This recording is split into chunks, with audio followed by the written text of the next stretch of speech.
Mis amados hermanos, les saluda su hermano Octavio Arce. Yo soy miembro de la primera iglesia bautista de la ciudad de Dulcore, California, y es un gran privilegio acompañarlos una vez más en esta meditación de nuestro tiempo con Dios el día de hoy.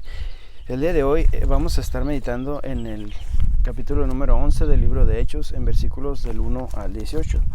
Le he titulado esta pequeña meditación Cambio para bien, porque nos habla de cómo algunos de los apóstoles, incluyendo al apóstol Pedro, seguían compartiendo las costumbres judías de no mezclarse y de no compartir evangelio con los gentiles, con las personas que no eran judíos. Entonces, después de que Pedro recibe esta visión del lienzo que baja del cielo con cuadrúpedos, con reptiles, con muchos animales que ellos consideraban impuros, que consideraban animales sucios, viles, que no formaban parte de su dieta, y que Dios le convence de que puede matar, de que los puede comer.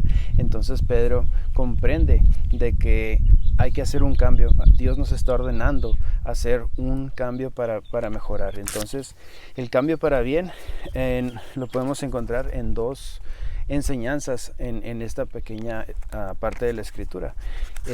La primera enseñanza la encuentro en versículos del 1 al 3, que nos dicen: oyeron los apóstoles y los hermanos que estaban en Judea que también los gentiles habían recibido la palabra de Dios. Y cuando Pedro subió a Jerusalén, disputaban con él los que eran de la circuncisión, diciendo: ¿por qué has entrado en casa de hombres incircuncisos? ¿Has comido con ellos? ¿Y has comido con ellos? Entonces aquí lo que yo encuentro de estos versículos es que tenemos un Dios sanador. Dios es sanador porque Dios sana nuestros males. Dios, incluyendo nuestros males mentales, o los males que tengamos nosotros en los prejuicios, en la mente, en nuestros pensamientos. Todas las veces que tenemos algún problema y se lo encomendamos a nuestro Dios, venimos a Él en oración, o lo ponemos en ayuno, y podemos orar a Dios para que nos quite esos males. Dios los sana. Entonces los apóstoles siguen teniendo costumbres judías, como ya la mencioné anteriormente, y condenaban a Pedro de haber entrado en casa de un incircunciso y de haber comido con ellos. Pero por medio de la visión que Pedro tuvo, se le presenta y comprendió que la salvación de Dios no solo es para el pueblo judío, sino para todo aquel que crea y reciba el Espíritu Santo. Aquí vemos también cómo estaban condenándolo por haber ido a casa de un hombre que manejaba cuero y que manejaba los cuerpos de los animales, y ellos consideraban es una profesión sucia, una profesión que no estaba en las costumbres judías, y que por lo tanto cualquiera que tuviera contacto con esa persona no podía ser del pueblo de Dios. Entonces aquí vemos cómo Pedro les va a contestar que Dios nos sana, que Dios tiene el poder para poder cambiarnos y para poder expandir nuestro conocimiento en cuanto a la salvación de Dios. Cuando él mira en la visión que todo lo que ellos consideraban antes como impuro, ahora podía ser purificado por la obra de Dios. Entonces esa es la enseñanza, que tenemos un Dios sanador que nos ayuda a sanar nuestros males, incluso nuestros prejuicios.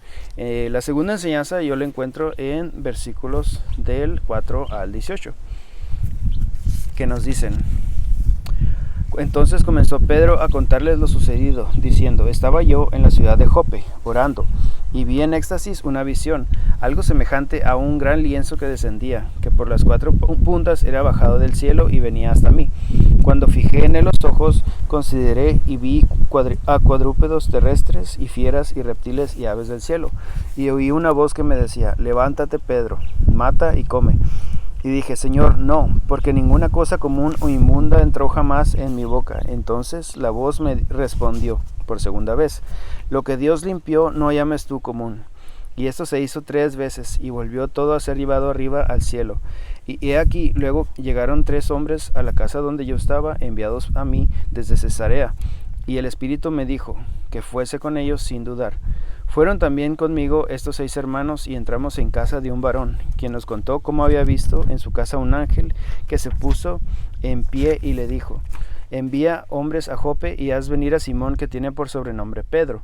Él te hablará palabras por las cuales serás salvo tú y toda tu casa. Y cuando comencé a hablar, cayó el Espíritu Santo también sobre ellos también, como sobre nosotros al principio. Entonces me acordé de lo que había dicho el Señor, cuando dijo, Juan ciertamente bautizó en agua, mas vosotros serás bautizados con el Espíritu Santo. Si Dios pues les concedió también el mismo don que a nosotros, que hemos creído en el Señor Jesucristo, ¿quién era yo que pudiese estorbar a Dios? Entonces, oídas estas cosas, callaron y glorificaron a Dios, diciendo, de manera que también a los gentiles ha dado Dios arrepentimiento para vida, ¿de qué manera Dios también a los gentiles ha dado Dios arrepentimiento para vida? La segunda enseñanza que yo encuentro aquí es que Dios nos ayuda a reconocer nuestros errores, así como nos ayuda a sanar nuestros prejuicios, a tener a veces odio, a tener malos pensamientos, a tener ira, a tener enojo. Así Dios nos ayuda a reconocer nuestros errores para que Él pueda iniciar ese proceso de sanación.